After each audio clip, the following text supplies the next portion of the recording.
নমস্কাৰ আপোনালোক সকলোকে পুনৰবাৰ স্বাগতম নসমাই মছজিদ বন্ধুসকল বলগতে চাওক আজি 9টা গুৰুত্বপূৰ্ণ খবৰ। প্ৰথমটো খবৰ, উৎকট গৰমে দহিছে ৰাজ্য আৰু উৎকট গৰমৰ বাবে এইবাৰ শিক্ষা বিভাগে দিলে জৰুৰী নিৰ্দেশনা। গৰমৰ বাবে বিদ্যালয়ৰ পাঠদানৰ সময়সূচী সলনি কৰিলে ৰাজ্যৰ শিক্ষা বিভাগে। আজিৰ পৰা এইসমূহ নিয়ম মানি চলিব লাগিব শিক্ষক তথা বিদ্যালয় কৰ্তৃপক্ষই। উৎকট গৰমৰ বাবে শিক্ষা বিভাগে দিলে জৰুৰী জাননী। বিদ্যালয়ৰ পাঠদানৰ সময়সূচী সলনি কৰিলে ৰাজ্যৰ শিক্ষা বিভাগে। জিলা প্ৰাথমিক শিক্ষা বিভাগে জাৰি কৰিছে বিশেষ নিৰ্দেশনা। গৰমৰ বাবে আজিৰ পৰা কাৰ্যকৰী হোৱাকৈ ৰাতিপুৱা 7:30 পৰা আৰম্ভ হ'ব পাঠদান আৰু দুপৰীয়া 12:30 অন্ত পৰিব বিদ্যালয়ৰ পাঠদান। আৰু লগতে শ্ৰেণীকোঠাৰ ভিতৰত হ'ব লাগিব প্ৰাৰ্থনা সভা। স্কুলত থাকিব লাগিব বিশুদ্ধ খোৱা পানীৰ ব্যৱস্থা আৰু সকলো শ্ৰেণীকোঠাত চলি থাকিব লাগিব ফেন। বিদ্যুৎ কৰ্তন হ'লে বিকল্প ব্যৱস্থা গ্ৰহণ কৰিব লাগিব বিদ্যালয় কৰ্তৃপক্ষই। আৰু লগতে কোট বা টাই পিন্ধিবলৈ ছাত্ৰ ছাত্ৰীক বাধ্য কৰাব নোৱাৰিব বিদ্যালয় কৰ্তৃপক্ষই। কামৰূপ জিলা আয়ুক্তৰ পৰামৰ্শ মতে এই নিৰ্দেশনা জাৰি কৰা হৈছে আৰু আজিৰ পৰা কাৰ্যকৰী হোৱাকৈ কামৰূপ মহানগৰৰ সকলো বিদ্যালয়ে মানি চলিব লাগিব এইসমূহ নিৰ্দেশনা। পৰৱৰ্তী খবৰ, ৰাজ্যবাসীলৈ ভাল খবৰ। আন্তঃৰাষ্ট্ৰীয় প্ৰেক্ষাপটত উজলিল অসমৰ বিজ্ঞানী ফয়জুদ্দিন আহমেদ। বিশ্বৰ শীৰ্ষ বিজ্ঞানীৰ তালিকাত স্থান পালে ধুবুৰীৰ ফয়জুদ্দিনে। ষ্টেনফৰ্ড বিশ্ববিদ্যালয়ে প্ৰকাশ কৰা 2024 বিশ্বৰ শীৰ্ষ বিজ্ঞানীৰ তালিকাত স্থান লাভ কৰিলে ধুবুৰীৰ ডক্টৰ ফয়জুদ্দিন আহমেদে। বিশ্বৰ শীৰ্ষ বিজ্ঞানীৰ তালিকাত এইবাৰ স্থান পালে অসম সন্তান ফয়জুদ্দিন আহমেদে। ষ্টেনফৰ্ড বিশ্ববিদ্যালয়ৰ 2024 বিশ্বৰ শীৰ্ষ বিজ্ঞানীৰ তালিকাত স্থান লাভ ফয়জুদ্দিন আহমেদৰ। বিশ্বৰ শীৰ্ষ 2% বিজ্ঞানীৰ ভিতৰত স্থান দিয়া হৈছে ফয়জুদ্দিন আহমেদক। USTMৰ পদাৰ্থ বিজ্ঞানৰ সহকাৰী অধ্যাপক ডক্টৰ ফয়জুদ্দিন আহমেদ। আৰু একেৰাহে পঞ্চমবাৰলৈ এই স্থান লাভ ধুবুৰীৰ ফয়জুদ্দিনৰ। ডক্টৰ ফয়জুদ্দিন আহমেদৰ এই খবৰে এতিয়া উৎফুল্লিত কৰি তুলিছে ৰাজ্যবাসী। পৰৱৰ্তী খবৰ, সোণাপুৰৰ কচুতলীৰ উচ্ছেদত নিষেধাজ্ঞা জাৰি গুৱাহাটী উচ্চ ন্যায়ালয়ৰ। কচুতলীৰ ম্যাদী মাটিত উচ্ছেদ বন্ধ কৰিবলৈ নিৰ্দেশ গুৱাহাটী উচ্চ ন্যায়ালয়ৰ। আবেদনৰ নিষ্পত্তি নোহোৱা পৰ্যন্ত প্ৰশাসনে চলাব নোৱাৰিব উচ্ছেদ। এই কঠোৰ নিৰ্দেশনা জাৰি কৰিছে গুৱাহাটী হাইকোৰ্টে। কচুতলীৰ উচ্ছেদত নিষেধাজ্ঞা জাৰি গুৱাহাটী উচ্চ ন্যায়ালয়ৰ। কচুতলীৰ ম্যাদী মাটিত উচ্ছেদ বন্ধ কৰিবলৈ নিৰ্দেশ গুৱাহাটী উচ্চ ন্যায়ালয়ৰ। আবেদনকাৰীৰ আবেদনৰ ভিত্তিত জাৰি কৰা হৈছে এই নিৰ্দেশনা। ম্যাদী পট্টাত থকা লোকসকলক জিলা আয়ুক্তৰ ওচৰত আবেদন কৰাৰ নিৰ্দেশ গুৱাহাটী হাইকোৰ্টৰ। আৰু আবেদনৰ নিষ্পত্তি নোহোৱা পৰ্যন্ত প্ৰশাসনে চলাব নোৱাৰিব উচ্ছেদ। শেহতীয়াকৈ এই নিৰ্দেশনা জাৰি কৰিছে গুৱাহাটী উচ্চ ন্যায়ালয়ে। দৰ্শকসকল, আৰু বহুতো গুৰুত্বপূৰ্ণ খবৰ আছে। তাৰ আগতে আপোনাক জনাওঁ যে যদি আপুনি এতিয়ালৈকে এইটো ভিডিঅ'ত লাইক কৰা নাই তেন্তে এতিয়াই ভিডিঅ'টোত লাইক কৰি দিয়ক। আৰু এনেকুৱা ধৰণৰ ভিডিঅ'সমূহ নিতৌ চাবলৈ চেনেলটো ছাবস্ক্ৰাইব কৰি কাষত থকা বেল আইকনটো প্ৰেছ কৰি ৰাখক। পৰৱৰ্তী খবৰ, অসমত নিৰাপদ নহয় সংখ্যালঘু মুছলমান। হিমন্ত বিশ্ব শৰ্মা চৰকাৰে চলাই থকা উচ্ছেদৰ বিৰোধিতা কৰি আমছুৰ পুনৰ হুংকাৰ। ৰাজ্যত ব্যাপক আন্দোলন গঢ়ি তুলিব আমছুৱে। অসমত সংখ্যালঘুৰ নিৰাপত্তা সুনিশ্চিত হ'বই লাগিব, এই হুংকাৰ আমছুৰ। হিমন্ত বিশ্ব শৰ্মা চৰকাৰৰ নেতৃত্বত অসমৰ সংখ্যালঘু লোকসকল নিৰাপদ নহয়। নিৰাপদ নোহোৱাৰ বাবেই দিল্লীত গৈ প্ৰতিবাদ সাব্যস্ত কৰিছোঁ, এই মন্তব্য কৰে আমছুৱে। আমছুৱে লগতে কয় যে সৰ্বোচ্চ ন্যায়ালয়ৰ মুখ্য ন্যায়াধীশ আৰু ভাৰতৰ প্ৰধানমন্ত্ৰীক এই সন্দৰ্ভত স্মাৰক পত্ৰ দিছোঁ। চৰকাৰে ভূমিহীন সংখ্যালঘু লোকৰ মৌলিক অধিকাৰ কাঢ়ি নিছে। সংখ্যালঘু লোকক আতংকৰ মাজত জীয়াই ৰখাৰ চেষ্টা কৰিছে। এনে পৰিৱেশত সংখ্যালঘু লোকসকল মুঠেও নিৰাপদ নহয়। অসমৰ সংখ্যালঘু লোকসকল দিনক দিনে কম্পমান হৈ পৰিছে। এতিয়া তেওঁলোকৰ ওপৰত বুলডোজাৰ চলাই তাৰ নিশ্চয়তা নোহোৱা হৈছে। সোণাপুৰৰ উচ্ছেদত 700 শিক্ষাৰ্থীৰ ভৱিষ্যত অন্ধকাৰ হ'ল। সেইসকল শিক্ষাৰ্থীৰ শিক্ষাৰ নিৰাপত্তা মুখ্যমন্ত্ৰীয়ে লৈছেনে? সজাই ধলপুৰ নগাঁৱত উচ্ছেদ চলাই 3000 শিক্ষাৰ্থীৰ ভৱিষ্যত অন্ধকাৰ হ'ল। এইসকল শিক্ষাৰ্থীৰ ভৱিষ্যত কি হ'ব? সংখ্যালঘুৰ ওপৰত কৰি অহা এনে নিৰ্যাতন আমি সহ্য নকৰোঁ। ইয়াৰ বাবে আমি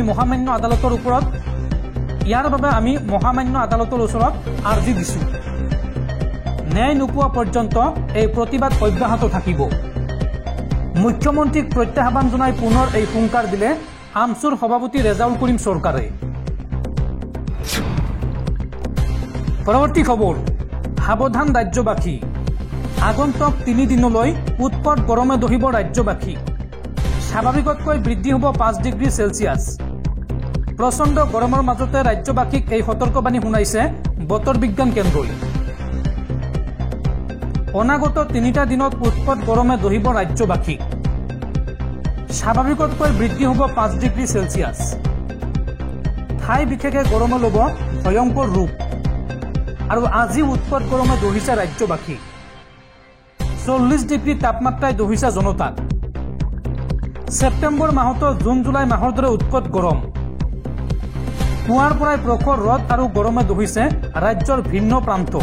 আৰু তাৰ মাজতে বতৰ বিজ্ঞান কেন্দ্ৰৰ আগজাননী, আগন্তুক 3-4টা দিনত গৰম আৰু অধিক বৃদ্ধি পাব। পৰৱৰ্তী খবৰ, শৃংখল চলিহা আৰু চিতু বৰুৱা একোটা দালাল। শৃংখল চলিহা আৰু চিতু বৰুৱা জাতিৰ নামত দালালি কৰা টেক্স কালেক্টৰ। শৃংখল চলিহা আৰু চিতু বৰুৱাৰ বিৰুদ্ধে এইবাৰ গৰজি উঠিল সৌদ অসম সংখ্যালঘু পৰিষদৰ নেতা মুছাব্বিৰ আলী আহমেদ। শৃংখল চলিহা আৰু চিতু বৰুৱা একোটা দালাল। শৃংখল চলিহা চিতু বৰুৱা জাতিৰ নামত দালালি কৰা টেক্স কালেক্টৰ। ধিংকাণ্ডক লৈ তালপাল লগোৱা শৃংখল চলিহা আৰু চিতু বৰুৱা আজি ক'ত গ'ল? শিমলুগুৰিত হিন্দু যুৱকে সংঘটিত কৰা জঘন্য কাণ্ডক লৈ কিয় তেওঁলোক নিমাত? মুছলমান কিশোৰীৰ ভিডিঅ' ভাইৰেল কৰা হিন্দু যুৱকৰ বিৰুদ্ধে কিয় ওলাই অহা নাই তেওঁলোক? কিয় ওলাই অহা নাই শৃংখল চলিহা আৰু চিতু বৰা? শৃংখল চলিহা আৰু চিতু বৰুৱাই জাতিৰ নামত কেৱল চান্দা তুলিব জানে। শৃংখল চলিহা আৰু চিতু বৰুৱাৰ বিৰুদ্ধে এইদৰে গৰজি উঠিল সৌদ অসম সংখ্যালঘু পৰিষদৰ নেতা মুছাব্বিৰ আলী আহমেদ। পৰৱৰ্তী খবৰ, এইবাৰ বিপদত পৰিছে ৰাজ্যিক বিজেপিৰ সভাপতি ভৱেশ কলিতা। ভৱেশ কলিতাৰ বিৰুদ্ধে ভঙাগড় থানাত এজাহাৰ দাখিল কংগ্ৰেছৰ। ভৱেশ কলিতাই মন্তব্য কৰি কৈছিল যে কেৱল বিজেপিৰ কাৰ্যকৰ্তাইহে লাভ কৰিব অৰুণোদয় আঁচনিৰ সুবিধা। আৰু ভৱেশ কলিতাৰ এই মন্তব্যৰ বাবেই এতিয়া ভঙাগড় থানাত এজাহাৰ দাখিল কৰিছে কংগ্ৰেছে। ৰাজ্যিক বিজেপিৰ সভাপতি ভৱেশ কলিতাৰ বিৰুদ্ধে ভঙাগড় থানাত এজাহাৰ দাখিল কৰিলে কংগ্ৰেছে। বিজেপিৰ সদস্য হলেহে পাব অৰুণোদয় আঁচনি, এই মন্তব্য কৰিছিল ভৱেশ কলিতাই। আৰু ভৱেশ কলিতাৰ এই মন্তব্যক লৈ ভঙাগড় থানাত এজাহাৰ দাখিল কৰিছে কংগ্ৰেছে। পৰৱৰ্তী খবৰ, ৰাজ্য জোকাৰি যোৱা ট্ৰেডিং স্কেমৰ অন্যতম মূল অভিযুক্ত মহাপ্ৰবঞ্চক বিশাল ফুকনক পুনৰ 4 দিনৰ আৰক্ষীৰ জিম্মালৈ প্ৰেৰণ। পুনৰ 4 দিনৰ বাবে আৰক্ষীৰ জিম্মালৈ গ'ল বিশাল ফুকন। ট্ৰেডিং কেলেংকাৰীৰ অন্যতম মাষ্টাৰ মাইণ্ড 22 বছৰীয়া বিশাল ফুকনৰ জিম্মা আৰু 4 দিনৰ বাবে আৰক্ষীৰ হাতত অৰ্পণ কৰিছে ডিব্ৰুগড় জিলা আৰু অধিৱেশন আদালতে। পূৰ্বৰ আৰক্ষীৰ জিম্মাৰ সময়সীমা শেষ হোৱাৰ পিছত আৰক্ষীয়ে তেওঁক আদালতত হাজিৰ কৰাৰ পিছত আদালতে পুনৰ 4 দিনৰ বাবে আৰক্ষীৰ জিম্মালৈ প্ৰেৰণ কৰে বিশাল ফুকনক। পৰৱৰ্তী খবৰ, ৰাজ্যত পুনৰ ভয়ংকৰ ঘটনা। প্ৰাক্তন উগ্ৰপন্থীৰ বাহনত ড্ৰাগছ সৰবৰাহ। নিউজ পৰ্টেল খুলি গাড়ীত প্ৰেছ লিখি চলাইছিল ড্ৰাগছৰ ৰমৰমীয়া বেহা। বোকাজানৰ খটখটি আৰক্ষীয়ে গ্ৰেপ্তাৰ কৰিছে এই সন্দৰ্ভত 3 সৰবৰাহকাৰীক। এটা পেকেটত লুকুৱাই আনিছিল বুজন পৰিমাণৰ হেৰোইন। সাহিল মুণ্ডা, ৰোহিত ৰয় আৰু শামছুল নেহা নামৰ এগৰাকী মহিলাক গ্ৰেপ্তাৰ কৰিছে আৰক্ষীয়ে। সাহিল মুণ্ডা হৈছে আদিবাসী উগ্ৰপন্থী সংগঠন আপলাৰ প্ৰাক্তন মুখ্য সেনাধ্যক্ষ। আৰু 2023 চনৰ 2 জুলাইত আত্মসমৰ্পণ কৰিছিল সাহিল মুণ্ডাই। আৰু তাৰ পিছত IBN24 নামৰ নিউজ পৰ্টেল খুলি সাহিল মুণ্ডাই গাড়ীত লিখি লৈছিল প্ৰেছ। আৰক্ষীৰ চকুত ধূলি দি চলাই আছিল ড্ৰাগছৰ বেহা। আৰু তেওঁলোকৰ পৰা আৰক্ষীয়ে জব্দ কৰিছে 5টা মোবাইল ফোন, পৰ্টেলৰ লোগো আৰু বাহন জব্দ কৰিছে আৰক্ষীয়ে। পৰৱৰ্তী খবৰ, স্মাৰ্ট মিটাৰৰ বিৰুদ্ধে ৰাজ্যজুৰি পুনৰ প্ৰতিবাদ। এইবাৰ তামোল পাণৰ শৰাই লৈ শক্তি বিভাগৰ কাৰ্যালয়ত শ শ পুৰুষ মহিলা। তেওঁলোকৰ মন্তব্য, 1250 টকাৰে ঘৰ নচলে, বিদ্যুতৰ বিলে আহে 4000 টকা, নালাগে আমাক অৰুণোদয় আঁচনিৰ ধন, আপোনালোকে ঘূৰাই লওক স্মাৰ্ট মিটাৰ। এই মন্তব্য প্ৰতিবাদী জনতাৰ। তামোল পাণৰ শৰাই লৈ এইবাৰ শক্তি বিভাগৰ কাৰ্যালয়ত উপস্থিত হল শ শ পুৰুষ মহিলা। শ শ লোকে ঘূৰাই দিলে নিজৰ স্মাৰ্ট মিটাৰ। তেওঁলোকৰ মন্তব্য, নালাগে আমাক অৰুণোদয় আঁচনিৰ ধন, ঘূৰাই লওক স্মাৰ্ট মিটাৰ। 1250 টকাৰে আমাৰ ঘৰ নচলে, বিদ্যুতৰ বিলে আহে 4000 টকা। স্মাৰ্ট মিটাৰ লগোৱাৰ ফল পাব 2026 নিৰ্বাচনত। চামুচৰে দি বেলচা মাৰি নিছে এইখন চৰকাৰে। 4000 টকা বিল আহিলে আমি কি কৰিম? ৰেচনৰ চাউলৰে কি কৰিম? মৰাণত শক্তি বিভাগৰ কাৰ্যালয়ত এই বুলি মন্তব্য কৰি স্মাৰ্ট মিটাৰ ঘূৰাই দিবলৈ আহিল শ শ প্ৰতিবাদী ৰাইজ। আৰু প্ৰতিবাদী ৰাইজক সংগ দিয়ে 18টাকৈ জাতীয় সংগঠনে।